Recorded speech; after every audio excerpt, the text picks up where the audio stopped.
we doing today? We're good. How are you? Hey, I'm doing great, doing great. How was your day? It was really, really good. Good, okay. You must have been busy. Yeah, I just moved to Connecticut.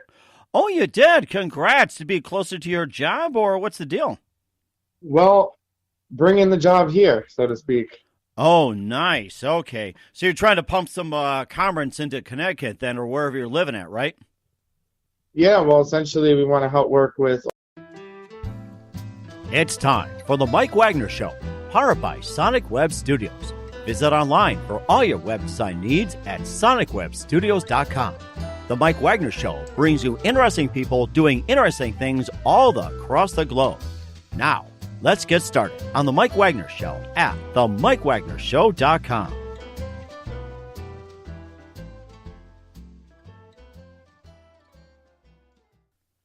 Hey everybody, it's Mike from the Mike Wagner Show, powered by Sonic Web Studios. Visit online at sonicwebstudios.com for all your needs. Looking for a professional website without breaking your budget? Sonic Web Studios is the answer. Sonic Web Studios offers fast, affordable custom web designs that blow the competition away. Call today at 1-800-303-3960. That's 1-800-303-3960. Or email to support@sonicwebstudios.com. Mention the Mike Wagner Show, get 10% off your first order. Sonic Web Studios, take your image to the next level. Also, the Mike Wagner Show is brought to you by Evan Fine of the Senior Reserve Group. When you start thinking about retirement, who are you going to call about Medicare? Why call the best? Evan Fine of Senior Reserve Group specializes in Medicare, health, and long-term care insurance. Evan can be reached at 1-800-650-9357.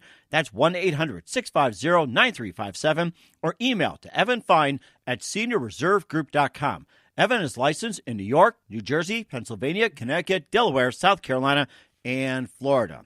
We turn our attention to the East Coast. We have the one-time inventor of the Bitcoin. He's been in quite a number of ventures. He's also appeared on Shark Tank, Elevator Pitch, and he is currently the owner and CEO of a company that does work with many schools, does some funding, kindergarten through 12, works with the Department of Education, testing, and this looks to be the next best thing in this tech world. So jumping over the East Coast, ladies and gentlemen, we have the next best thing to the tech sector, Ross Cohen. Ross, good morning, good afternoon, good evening. Thanks for joining us today. How are you? Hey, I'm doing great here. So you founded a company which is called Bitcoin, and you also have been in Webguyz. Webguyz. I'm sorry. Okay, yeah. For some reason, I had that down there, so we'll just scratch it out. Okay, all right. I apologize on that one. So you've been in other ventures as well too, but Webguyz is your number one thing. You appeared in Shark Tank and also in Elevator Pitch and quite a few others, but first of all, just tell us how I got started.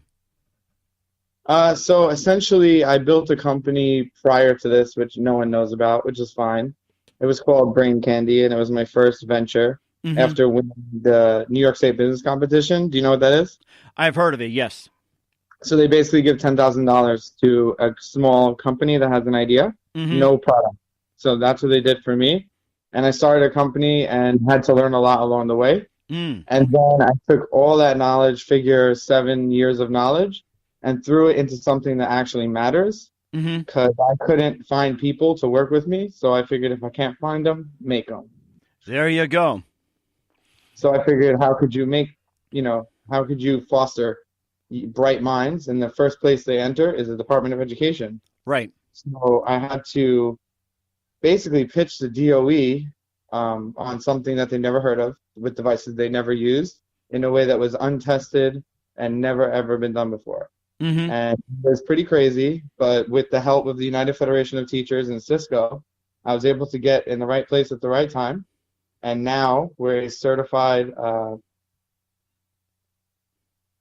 vendor of the Department of Education. We have a program that can run throughout each of the states. So United States wide. Right now, it's in Connecticut, it's in New York, where are the other places? Vancouver. We're in Canada, and we're slowly growing, and also in Washington.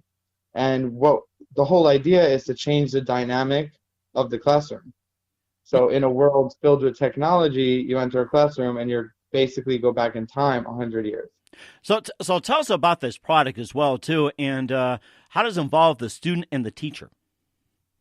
So essentially, in the world that we live in, we buy things monthly, we have services. We live in a very catered to customer society, Mm-hmm. which doesn't help individuals in schools or in government organizations. Now, I can't change everything about everything, but I can change one thing. So what I decided to do was change the dichotomy of the classroom completely. So you have a teacher and you have student, Mm-hmm. and you have computers typically or some accessories and peripherals, all of which don't work in harmony together. Uh-huh. Think of your house. You have all these things like Alexa and everything just working together, making your life easier. Uh-huh. Yet you go to a school, technology does the reverse effect, which is crazy. It makes the teachers' lives harder and makes the children's lives harder because it gives them distractions. Mm-hmm. So it's unrestricted technology, both in the way that they could use it when do what they're not supposed to, and the teachers have no idea how to harness it in a way where it fosters learning and creativity, which is the whole goal. Mm-hmm. Now, that's a big problem to solve. So the product that we created is the first turnkey solution where you can be whatever teacher is available at that moment to be in the classroom. Then my team and my software run the entire classroom using artificial intelligence and machine learning. Mm-hmm. And because we're aligned to Cisco, that means that we already fall into the curriculum. Because Cisco's been doing DOE certification for over 20, 30 years. Mm-hmm. Because the end result is a Cisco certification, it's completely backed by the Department of Education, Cisco, and the Career and Technical Education Department of the DOE, which gives money to specialized learning. Mm-hmm. This budget might range anywhere from $3 to $5 million to $33 to $43 million per year, and a lot of it goes to waste and unused. Mm-hmm. So that means that if they don't spend $2 million, they just don't get it next year, Mm-hmm. which, as you can see, it's easy to see how the decline happens, right? So they don't do it well the first year. So now they get less money to try and do it better than doing it bad the first year. See how that makes no sense? Mm-hmm. Yeah, yes, it does. And of course, I watched the video on that too, where it's like you just have the device and then the students have the device and you just simply just go along and they engage. It's almost like in unison. And just like you said with Alexa as well, too, it's like you have Alexa everywhere in the room, like say, Alexa, play me some music. Alexa, give me the weather. Or Alexa, what was the score of the Mets-Yankees game? Or something like that. So it's like, it's almost like Alexa's all just coming together, but it's in a virtual classroom. Right. But imagine if it was Alexa, help me understand U.S. history, part 1. Or Mel Brooks' History of the World, part 1. That makes me think of that too. So, and the devices come into play because I'm sure you went to school and you took science and chemistry, right, and math, mm-hmm. and it was all theoretical, and you never really got to connect with any of the content. And through the devices, they're able to connect with content. So, for example, having a periodic table floating in front of you where you can just take your hand and grab an element and hold it in your hand, understand what the element is with some infographics and some audio feedback, putting it back, seeing what elements combined, all physically on a molecular level as a human being. So you can do that for science, and can you also do that for biology? Like, say you just get a hold of a frog and pretend to dissect, or you say you pet an animal, or you look for characteristics, or like say you just dissect a fish, a frog, or anything else, or go through a skeleton and the how the bones connect in certain ways, and you can do that for science. Can you do other things like for history and math and geology? With virtual reality, you can travel back in time to ancient Rome and watch everything unfold as it did in the history books. Except this time, you're creating a memory and an experience, which means the student can remember that because it was engaging and they actually lived through it technically, mm-hmm. meaning their brain and their eyes and their ears, as far as that's concerned, they were there. And those are three of the senses are enough to really trick the brain. And once you've done that, you've created a memory. Whether it's prosthetic or real, it doesn't matter. Now, can you also solve math problems with it as well, too, like get a hold of a problem? Or So it can do both things. It can solve problems by showing you visually representation of 3D graphs that you would only ever see in 2D. mm-hmm. But what is even crazier is it can actually solve a math problem just by looking at the math problem written in pencil using machine learning. Mm-hmm. Which is not meant to cheat, it's meant to help. So imagine you can see a problem solved right in front of you, all the work done right in front of you on the paper, and then when you turn your phone off, the paper is blank and you have to solve the problem. That's augmented reality, which is laying content on loose leaf paper that's not there. Right. It makes perfect sense. And what about final exams and tests? Does those apply, or you just like shut off? So first we have our own platform where testing is distributed through our platform and Cisco, and the students get certified in whatever the discipline is that their curriculum provides. And so we would use HoloLens and virtual reality to further explore topics to gain a deeper understanding, so that when they're using the platform to answer questions and submit answers, they're not deriving it from like studying. It's more like what they experienced 3 weeks ago or yesterday or the day before that. That's kind of, it's a tool.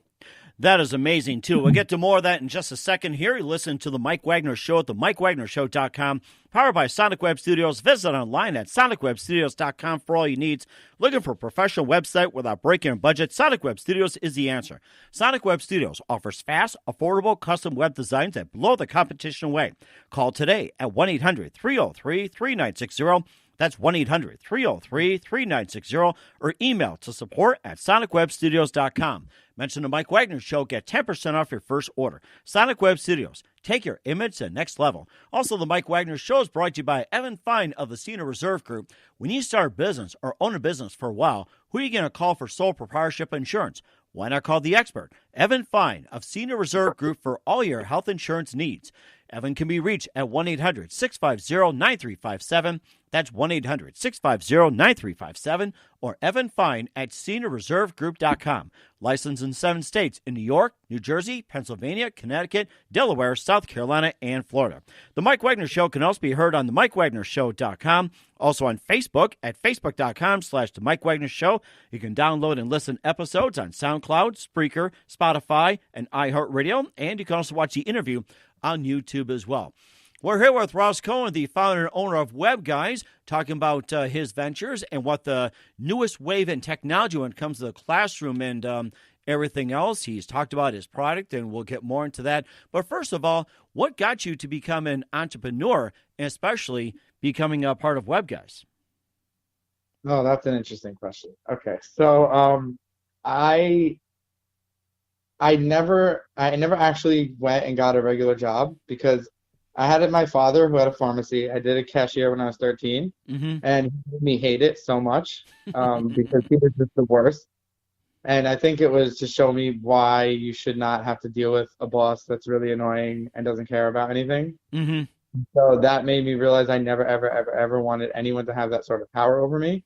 So I struggled for about 8 years doing freelance work, dealing with clients, and I almost was about to throw in the hat until I had the Webguyz idea. And being an entrepreneur is, I think it was fostered by my parents, especially my father, pushing me towards, owning a business and, trying to think bigger than myself. And then also, if you think about a 20-year-old in a job or workplace, you're not respected. So why would you want to go somewhere where you're just disrespected? Right. Yeah. And that's what happens. Yeah, that makes perfect sense. And, of course, you've been in Webguyz and everything else. Does it require, going to school or just learning about computers or anything like that, or anything specialized? Or do you just jump on in and get the help of others to get Webguyz going? Yeah, so what I did, I'm not an educational specialist when I started by any means at all. I built websites and web apps for clients, some little apps, but I had to really figure out who made decisions first. That was the first thing that I did, and then get as close to them as humanly possible, even if I did something I wasn't supposed to do. And I don't mean I'm not saying go commit a crime, but I snuck into a meeting, and because I did, and because I got thrown out, I got the attention of Cisco, who partnered with me on the spot as I was getting tossed out of the meeting. Oh my gosh. So it's all about, when I opened my mouth, people didn't like what I had to say, but one person did. And I would just say go tell what you're doing to every single person, and then search for the people that are doing what you're doing and